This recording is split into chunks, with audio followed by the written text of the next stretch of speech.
selamat malam dan selamat datang kembali di channel Kaca Cerita, dan kita bertemu lagi nih setelah kemarin kita sempat off dulu di bulan November, tapi kali ini kita akan membahas dengan suasana yang Natal. Suasana Natal ini kita akan membahas sesuatu yang menarik. Nah, kita mau sama-sama belajar tentang mungkin ada sesuatu hal yang selama ini kita juga pertanyakan.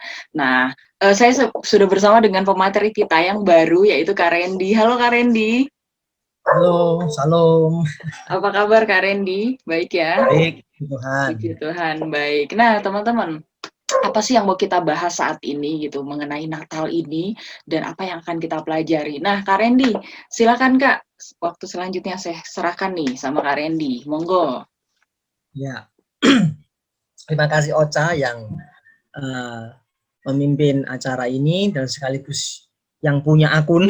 Ya, Tuhan memberkati, sudah mempercayakan saya untuk boleh berbagi berkat firman Tuhan melalui program atau channel YouTube Kaca Cerita ini.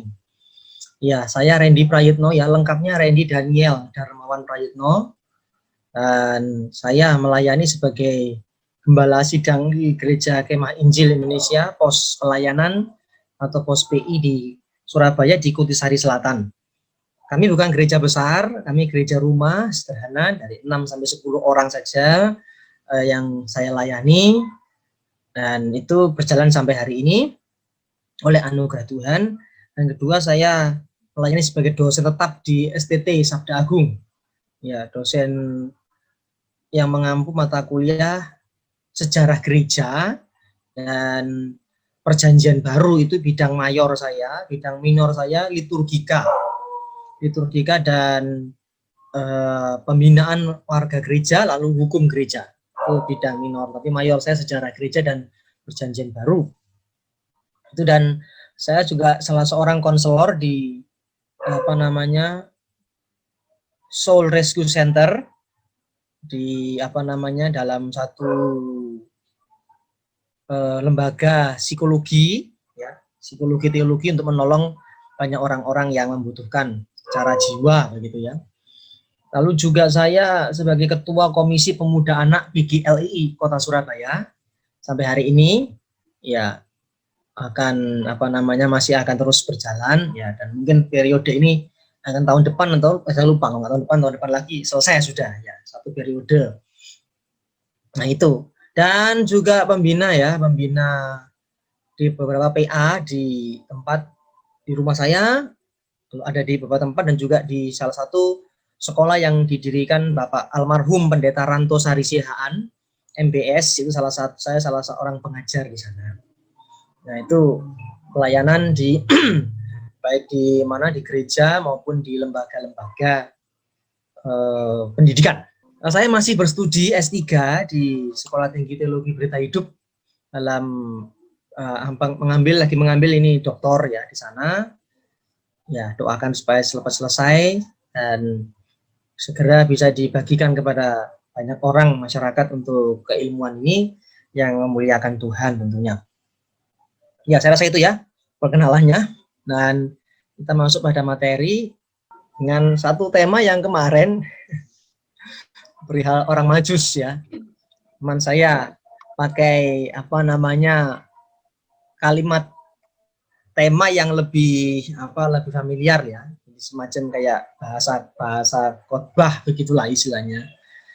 Karena supaya lebih pemirsa atau yang ikut mendengarkan itu bisa bisa mengambil pelajaran penting dari hal ini gitu.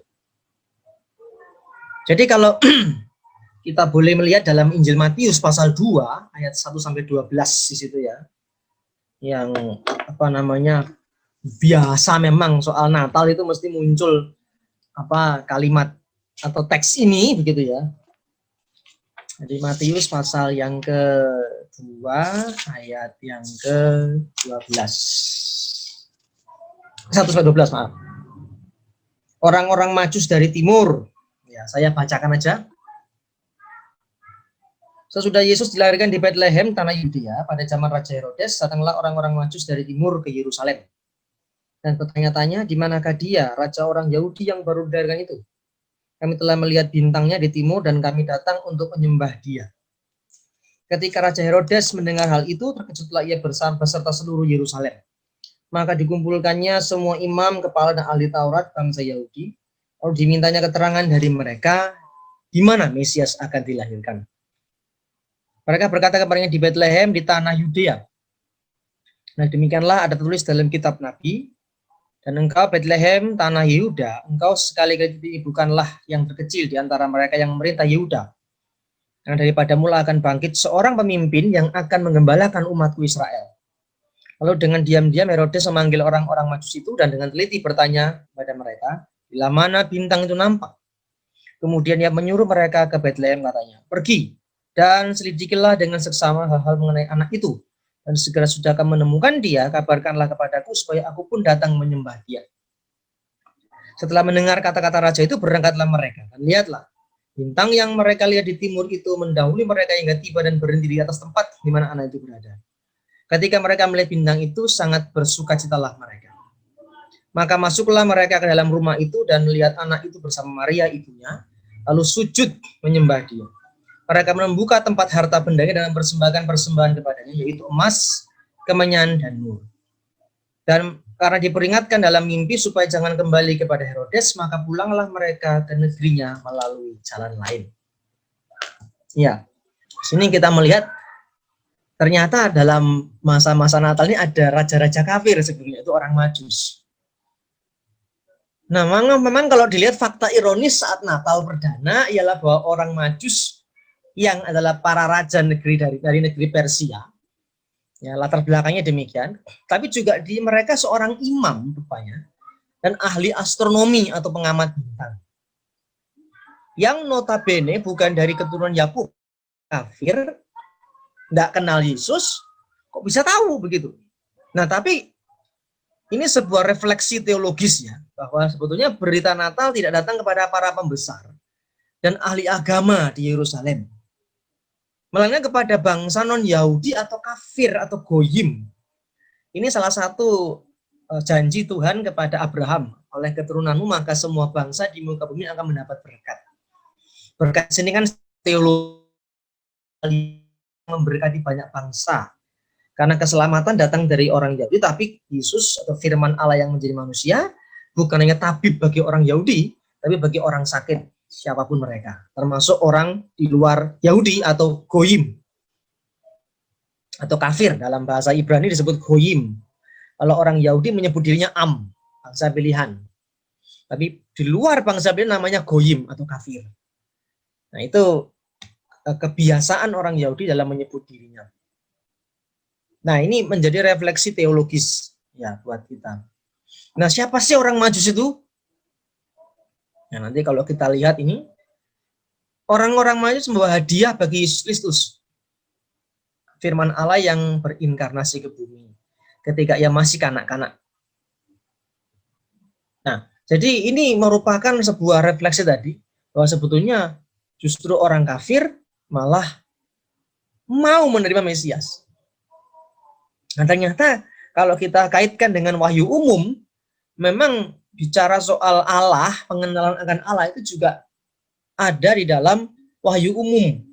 Ya, seperti yang kita lihat melalui alam semesta di dalam kitab Mazmur, bahwa alam semesta menceritakan kemuliaan Tuhan.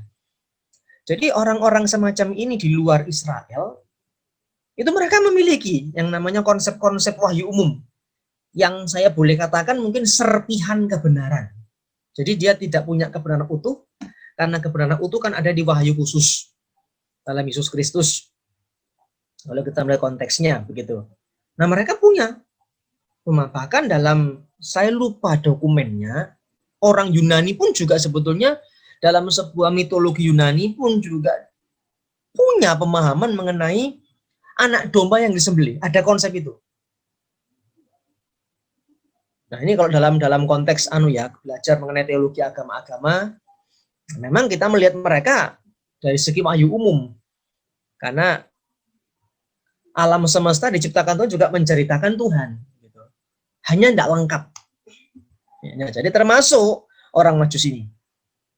Nah, menurut The Imperial Bible Dictionary, Menurut Herodotus, orang Majus adalah salah satu suku orang Media yang berprofesi sebagai penafsir mimpi dan bertanggung jawab atas ritus-ritus suci. Jadi sebenarnya agama pagan, agama kafir sebenarnya. Singkatnya mereka adalah golongan imam dan kaum terpelajar. Jadi orang yang mengerti benar mengenai ilmu perbintangan. Mereka punya tingkat intelektual yang baik untuk hal ini. Untuk meramal sesuatu begitu ya. Dan dianggap memiliki keahlian berupa pemahaman supernatural. Nah ini kan akan peristiwa-peristiwa di masa depan. Yang diperoleh dengan mempelajari buku-buku dan mengamati bintang-bintang atau astronomi. Nah, penyelidikan selanjutnya lebih condong untuk menunjukkan bahwa Babylon dan bukan Media dan Persia adalah pusat dari paham orang Majus telah berkembang penuh. Nah, kalau kita di Babylon ini kalau sekarang ya Iran ya. Di situ adalah pusat dari agama Timur Tengah kuno gitu. Yang menunjukkan bagaimana penyelidikan atau pusat perkembangan keilmuan secara khusus perbintangan ini ada. Gitu. Nah, pada mulanya para imam Media tidak disebut orang Majus. Akan tetapi mereka menerima nama Majus dari orang-orang Kasdim atau Kaldea untuk keimamannya, kasta imam mereka. Dan itulah penjelasannya mengapa Herodotus mengatakan bahwa orang Majus adalah suku orang Media. Karena ada menerima nama tadi imam, yaitu Majusi, ya, orang yang bijaksana, biasanya dikatakan demikian dalam terjemahan lain, orang-orang bijak dari timur, gitu ya. Artinya mereka yang memahami ilmu perbintangan. Nah, ini yang menjadi semacam refleksi ya. Saya kembali tadi perenungan bahwasanya justru orang-orang yang seperti ini malah mereka menghayati betul sosok siapa yang hadir ini dengan bintang itu. Nah, kembali ke Matius tadi, kalau saya hubungkan, Matius mencatat kelahiran Yesus dari seorang perawan dan kemudian beralih kepada kedatangan 3 orang bijak dari timur. Nah, untuk melihat Yesus yang baru dilahirkan. Nah, ketika orang bijak tersebut yang disebut orang Majus atau Majusi atau raja, mula-mula tiba di Yerusalem dan melaporkan kepada Raja Yudea, Herodes Agung. Waktu itu Herodes menjadi Raja Yudea. Ini bukan raja secara kedudukan, tapi secara politik dalam pengertian raja boneka yang dipasang oleh Kaisar Roma. Karena melalui Herodes ini kan Bait Allah dibangun untuk menarik hati orang Yahudi. Bahwa mereka telah melihat sebuah bintang yang kita kenal dengan nama bintang Bethlehem, yang menjadi pertanda kelahiran seorang raja, Mesias Allah yang inkarnasi. Nah, karena berhubungan dengan perbintangan, maka orang Majus bisa ngomong begitu. Kenapa? Karena dia menguasai di situ. Jadi, adakah raja Mesias? Nah, memang ada pembahasan khusus mengenai itu, ya, mengenai bintang itu. Cuman saya tidak masukkan di sini. Mengenai jadi bintang apa itu, gitu ya. Jadi yang muncul kala itu, dan memang itu adalah merupakan suatu kejadian yang supranatural, yang memang dalam tanda petik Allah rencanakan itu dengan tanda di langit itu tadi. Dan melalui itu menjadi tanda bagi orang Majus. Nah, tadi kembali melalui wahyu umum Allah berbicara kepada orang Majus. Dan orang Majus merespon. Nah, itu poinnya di situ. Nah, banyak mungkin orang di luar sana juga mendapatkan wahyu umum, tapi tidak semua mau merespon itu. Nah, di sini orang Majus merespon itu, wahyu umum itu. Nah, dan dia mengikuti betul. Maka sampailah kepada Raja Herodes ini. Nah, orang Majus ini bukanlah umat keturunan Yakub, namun kepada mereka lah Allah menyapa dalam peristiwa Natal. Jadi saya langsung ke isinya begitu ya. Para Majus ini menyambut Tuhan Yesus dengan memberikan persembahan yang terbaik. Emas. Nah, ini sekaligus menjadi menjadi khas kenapa orang Majus itu ada. Ya. Orang Majus ini mungkin juga raja dari daerah timur lainnya seperti Arab dan Persia. Karena salah satu persembahan yang mereka bawa adalah emas yang merupakan sesuatu yang mahal. Nah, ada nubuat di dalam Mazmur 72 yang mengatakan raja-raja dari Arab ya, akan memberikan persembahan, khususnya emas, dan menyembah dia. Kiranya raja-raja dari Sheba dan Seba menyampaikan upeti. Kiranya semua raja sujud menyembah kepadanya, dan segala bangsa menjadi hambanya. Kiranya dipersembahkan kepadanya emas Sheba. Itu Mazmur 72 ayat 10, 11, 15. Ini nubuatannya raja-raja dari timur itu. Jadi memang sudah dinubuatkan. Nah, emas, lambang dia adalah raja. Logam yang sangat berharga melambangkan pribadi Yesus Kristus sebagai hadiah yang sangat mahal dari Allah untuk manusia. Nah, ini yang memang kalau saya renungkan juga, loh kok bisa ya orang Majus yang tidak kenal Tuhan bisa mengerti betul itu.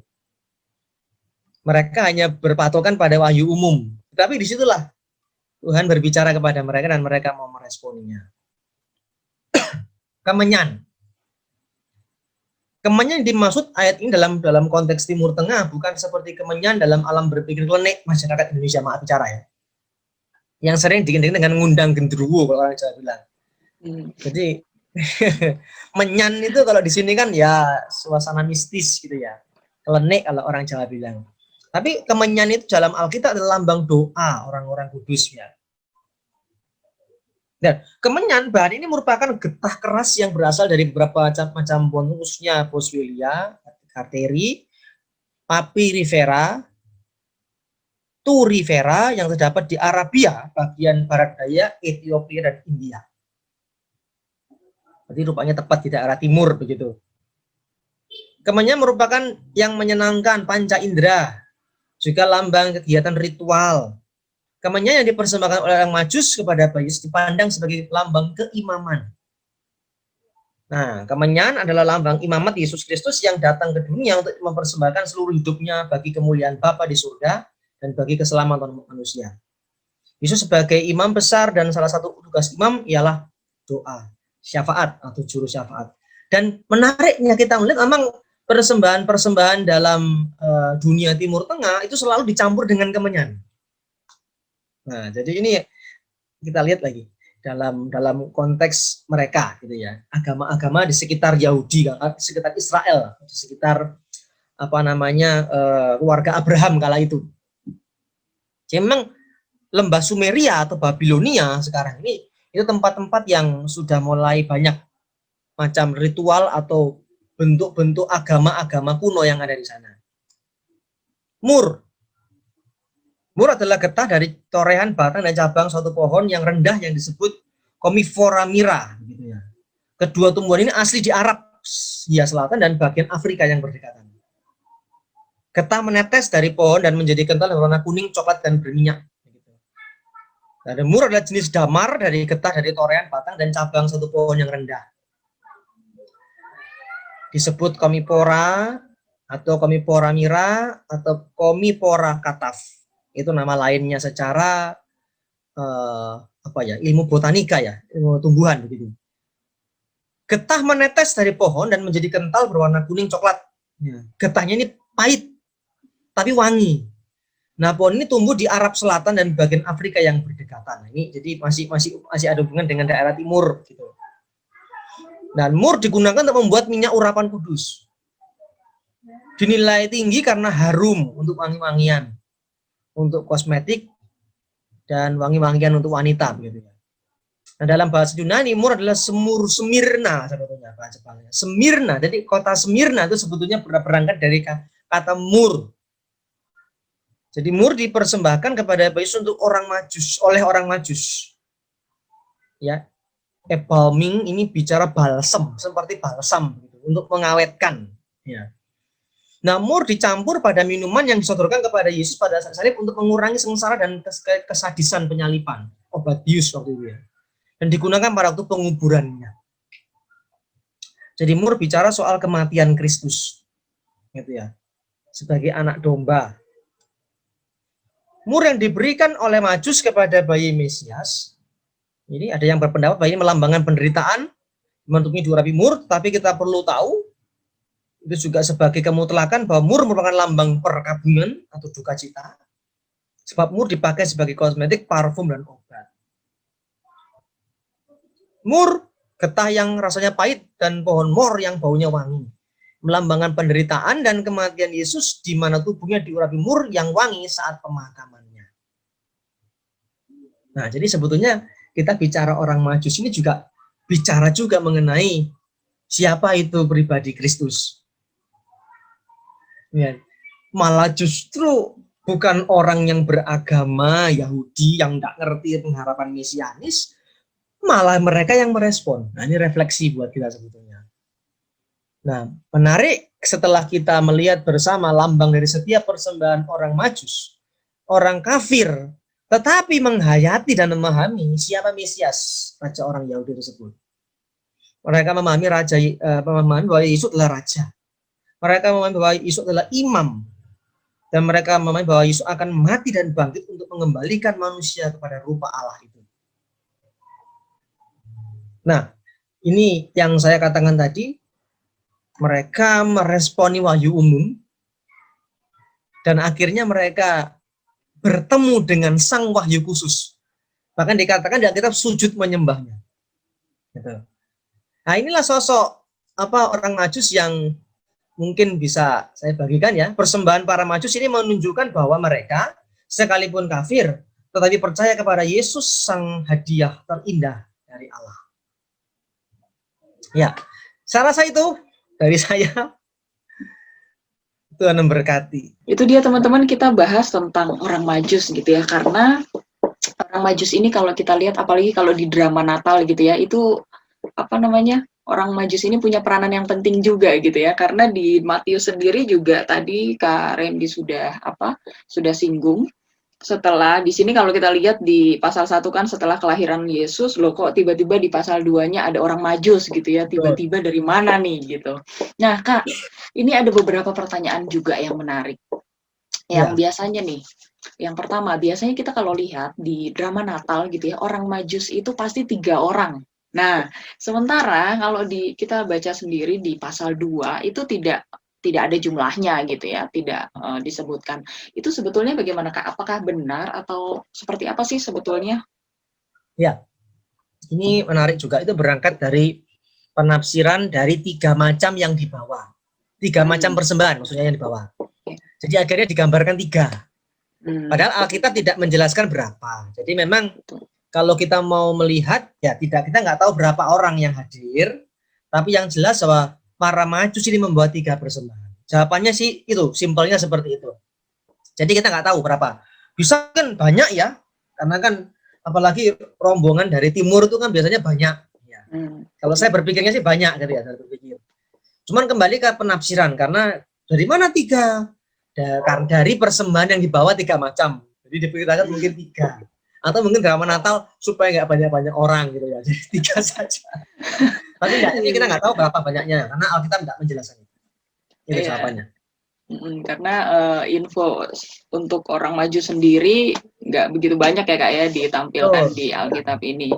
Nah itu tentang berapa orang majusnya ya sudah terjawab ya seperti itu. Nah kemudian Kak, tadi kita tahu bahwa orang Majus itu adalah mereka adalah ahli astronomi gitu ya, perbintangan, terus penafsir mimpi dan mampu meramal sesuatu. Tapi berbicara mungkin tadi tentang wahyu umum juga ya dan wahyu khusus gitu. Apakah sebetulnya sebelumnya mereka itu sudah tahu gitu tentang kedatangan Mesias itu atau seperti apa? Karena kan kalau kita lihat gitu, orang-orang yang memang mereka adalah penafsir mimpi dan lain sebagainya. Tapi ketika orang yang punya pendidikan gitu ya, kan tidak langsung percaya gitu loh, kok tiba-tiba ya sudahlah ikut gitu loh. Apakah sebelumnya mereka sudah mendengar tentang kabar Mesias itu atau memang mereka sudah ada ramalan-ramalan khusus dari merekanya? Seperti itu Kak. Ya. Pertanyaan bagus juga, pernah muncul di kelas saya waktu itu. Jadi, apakah mereka pernah mendengar? Pasti pernah mendengar, gitu ya. Karena kan mereka hidup juga di zaman perjanjian lama, dan saya rasa orang Yahudi sudah menyampaikan hal itu, gitu. Pasti sudah dengar, nah mungkin enggak. Gitu. Dan yang kedua, seperti saya bilang bahwa konsep mengenai Mesias atau konsep mengenai Raja Penyelamat itu ada dalam tiap-tiap agama. Tiap-tiap agama itu punya konsep mengenai siapa juru selamatnya, begitu. Terlepas mungkin bagi mereka beda-beda ya. Jadi ada yang mengatakan, oh juru selamat saya tuh ya ini, sama saya ini, banyak dari tiap agama. Nah, tadi juga saya jelaskan seperti ini saya lupa buku sumbernya. Dalam mitologi Yunani pun juga mereka punya yang namanya konsep domba yang telah disembelih. Nah, demikian juga orang Majus, dia punya konsep, dia sudah mendengar dan dia punya konsep mengenai juru selamat. Makanya mereka mencoba dengan ilmunya untuk, nah tadi itu yang dikatakan Ocha, mereka tidak akan mengerti betul, makanya mereka pasti menyelidiki. Sebelum mereka datang kan pasti mereka menyelidiki dulu, benar tidak sih? Nah, makanya sampai mereka datang ke Herodes memastikan itu. Kira ada bintang ini kok turunnya ke sini, ya itu pasti mereka sudah hitung semua. Ya kalau dalam agama seberang atau tetangga itu ada yang namanya keilmuan untuk melihat apa namanya kapan hari raya, kapan enggak, kan gitu kan. Tiap agama punya keilmuan untuk menentukan hari raya mereka masing-masing. Seperti itu sih jawabannya, Ocha. Oke, thank you Kak. Nah, ini ada pertanyaan yang menarik juga karena aku sempat baca juga gitu di salah satu sumber dan ada pertanyaan seperti ini. Kapan sih orang Majus itu bertemu sama Yesus? Karena di sini di ayat ini di ayat berapa ya dikatakan bahwa mereka ayat 11 maka masuklah mereka ke dalam rumah itu gitu kan, berarti loh Yesus kan lahirnya di ini ya, bukan di rumah gitu ya, tapi di ayat ini dikatakan kok di rumahnya. Jadi sebetulnya dari sumber itu ada yang bilang bahwa orang Majus ini ketemu Yesus itu setelah dia usia anak-anak. Jadi bukan ketika dilahirkan dibungkus kain lampin seperti yang di drama-drama Natal katanya gitu. Nah, itu seperti apa, Kak? Ya, memang itu kita bicara soal Natal jadinya ya. Soal waktu ya. Memang perhitungan waktu saya juga pernah mengikuti dan mungkin akan memberikan ceramah ini di PA kami nanti di akhir Desember mengenai Natal. Memang untuk perhitungan waktunya itu agak rumit menghitungnya. Nah, ini begini. Kalau kita melihat bahwa kalau bicara saat usia anak-anak, ya kok kayaknya enggak. Karena begini, kalau kita menghubungkan Matius harus dengan Lukas ketika para gembala menyambut Yesus Kristus. Nah, ini yang menjadi juga cukup perdebatan panjang sih Ocha ya, di kelas juga banyak. Bahwa sebetulnya Yesus itu lahirnya di mana sih? Itu ada yang bilang di kandang. Ya. Nah, tapi di rumah. Nah, itu yang mengimbaukan bahwa ya Yesus itu lahirnya di kandang. Di rumah itu baru usia anak-anak. Nah, ada yang mengatakan demikian.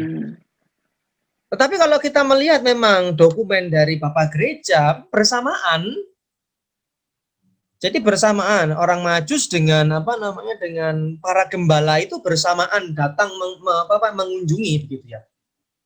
Membawa bersamaan gitu ya. Dan pada saat dia lahir begitu. Jadi bukan pada usia anak-anak. Karena begini, kalau kita melihat di Lukas, misalnya kita bandingkan di Lukas, bentar ya, Lukas. Ada kan yang mengatakan, oh enggak lahir di rumah, oh enggak lahir. Sebetulnya kalau lahir di mana, di palungan, di kandang. Itu sebetulnya kalau kita lihat enggak ada kata kandang di situ loh.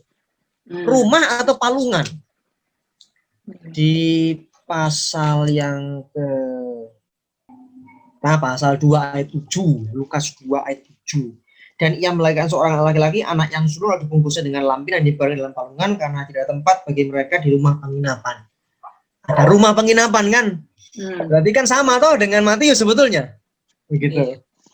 Nah, jadi banyak mengatakan loh, Yesus itu lahir di kandang karena palungan. Nah, perlu dipahami secara geografis bahwa palungan itu tidak berada di kandang. Palungan itu berada di rumah bagian belakang. Jadi kalau mau dilihat gini, sebetulnya kalau kita melihat dalam Lukas 2 ayat 4 sampai 6, sebetulnya Yusuf dan Maria itu telah berada di Bethlehem beberapa hari sebelum Maria melahirkan. Jadi tradisinya begini, karena tidak ada tempat. Artinya begini, di rumah penginapan itu nggak ada tempat untuk bersalin. Karena dalam tradisi Yahudi, orang Yahudi, perempuan Yahudi kalau bersalin nggak boleh dilihat orang banyak. Karena tempat penginapan itu rumah tempat umum. Nah, dalam tradisi Yahudi tidak boleh perempuan itu melahirkan dilihat laki-laki, tidak boleh.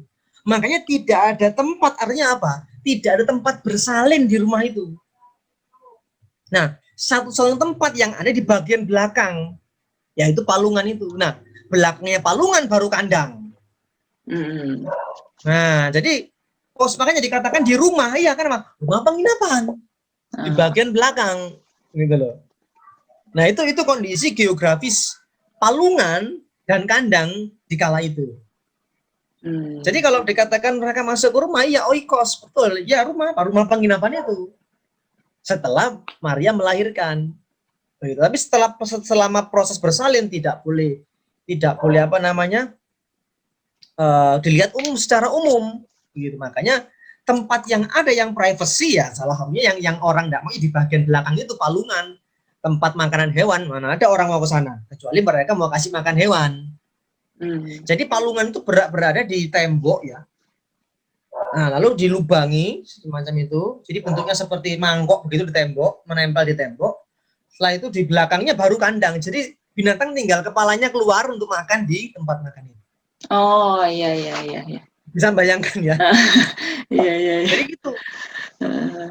Oke. Nah, tapi sekarang kan kita lihat mempersonifikasikannya lahir di kandang dan lain-lain ya.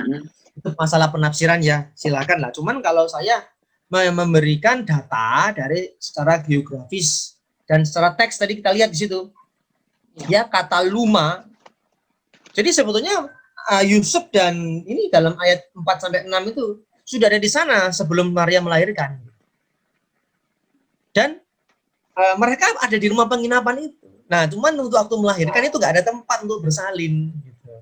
Karena itu tempat umum, nggak boleh dalam peraturan Yahudi. Maka satu-satu tempat yang privacy ya palungan itu. Nah, letaknya di bagian rumah. Jadi kayak kalau orang bilang kayak pawon gitu ya, bagian belakang. Nah, itu. Siapa yang mau ke sana kalau nggak ada keperluan masak atau apa? Sama.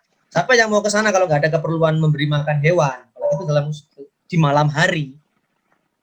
Jadi bukan berarti Yesus masuk ke pintu tok gitu ya. Oh nggak ada, penuh, pindah. Nggak begitu sebetulnya. Kalau melihat dari secara geografis dan teks.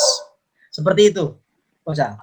Menarik emang itu. Iya, menarik banget. Ternyata banyak hal yang tersembunyi gitu ya dalam tanda kutip dari orang-orang Majus ini. Tadi sudah dijawab bahwa kedatangannya bersamaan dengan para gembala. Kemudian sudah terjawab juga tentang rumah tadi yang kita pertanyakan dan bahkan dijelaskan detail sekali sama Kak Randy. Nah, kemudian tadi kan ini pertanyaan terakhir juga. Tadi kan disebutkan bahwa mereka itu adalah orang yang kafir gitu. Artinya mereka tidak percaya gitu ya, orang-orang non-Yahudi. Nah, setelah kejadian itu apa yang terjadi dengan mereka, Kak? Apakah di sini tersirat dan tersurat gitu di Alkitab tentang bagaimana mereka selanjutnya? Apakah mereka menjadi orang-orang yang percaya kah? Atau mereka memberitakan Yesus ke mana? Karena kan kalau kita baca mereka lewat jalan lain ya, mereka malah menghindari si Herodes itu gitu. Berarti artinya mereka dalam tanda kutip melindungi juga kan gitu, melindungi Yesus itu gitu keberadaannya. Itu seperti apa, Kak? Ya, kalau secara tersuratnya jelas, mereka sujud menyembah. Berarti saya yakin mereka percaya Yesus sebagai Tuhan dan Juru Selamatnya. Dan yang kedua, ketika mereka mau kembali pulang, malaikat mengingatkan kan, dan mereka taat. Nah, jadi bukankah kepercayaan itu menghasilkan ketaatan? Iman yang menghasilkan ketaatan. Jadi dari data ini saya yakin dan percaya bahwa orang Majus ini percaya Tuhan Yesus sebagai Tuhan dan Juru Selamat. Mengenai selanjutnya tidak ada catatan juga mengenai hal itu. Karena memang yang menjadi fokus utama mengenai hal ini bukan bagaimana selanjutnya orang Majus, tapi bagaimana orang Majus yang tidak percaya ini sebagai tamparan buat orang Yahudi sebetulnya. Malah saudara-saudara yang mengerti gitu kan hukum Taurat, pengharapan mesianis malah menolak Mesias. Tapi justru orang-orang kafir semacam ini malah percaya Yesus sebagai Tuhan dan Juru Selamat. Iya. Dan mereka lebih taat ketimbang orang-orang yang mengaku mempunyai hukum, mempunyai ajaran yang kuat dari nenek moyangnya, dari Musa, begitu, dan lain-lain. Seperti itu aja. Oh, oke Kak, mungkin itu aja kalau pertanyaan dari aku dan mungkin ada closing statement dari Kak Randy. Silakan Kak. Iya, closing statement-nya ini aja, jelas ini. Persembahan para Majus ini menunjukkan bahwa mereka, sekalipun kafir, tetapi percaya kepada Yesus sang hadiah terindah dari Allah. Dan ada satu pertanyaan, satu statement closing lagi yang mungkin menjadi refleksi buat kita dari orang Majus ini, dari pelajaran orang Majus ini, bahwa gini, seringkali justru orang di luar Kristen, dalam tanda petik, sikapnya lebih Kristen daripada orang Kristen. Betul. Nah, itu aja pelajaran yang penting dari orang Majus ini. Baca. Wah, terima kasih banyak Kak Randy. Wah, ini kalau kita Sama-sama. sambungkan lagi tadi closing statement-nya yang paling terakhir gitu ya, jadi tamparan buat kita apalagi di masa-masa pandemi ini juga ya. Wah, nanti luas Iya. lagi nih. Jadi Iya, jadi itu teman-teman, hari ini kita udah belajar banyak banget. Mungkin kalau kita lihat datanya mungkin singkat, tapi ternyata banyak makna yang dalam sekali, yang ternyata seperti ini ya gitu. Dan mungkin kita juga banyak tadi, seperti aku juga banyak mendapatkan informasi, tapi dari sini kita bisa belajar dan sudah belajar lagi tentang apa itu orang Majus dan siapa mereka dan lain sebagainya. Nah, untuk teman-teman yang masih punya pertanyaan, boleh silahkan kirim ke kita, komen di bawah ya, atau di IG kita juga bisa di @kacacerita, boleh DM tanya-tanya tentang orang Majus, atau mungkin ada yang mau Kak, kita bahas yang ini yuk, bahas masalah lain, boleh, silakan banget. Dan terima kasih Kak Randy sekali lagi untuk sama-sama. Tuhan berkati Kak Randy selalu. Itu aja teman-teman, jangan lupa untuk like, komen, share ke teman-teman kalian supaya mereka juga punya pemahaman yang benar. Mereka juga bisa belajar tentang kebenaran firman Tuhan. Dan jangan lupa untuk terus ikutin channel kita di Kaca Cerita, dan Tuhan berkati.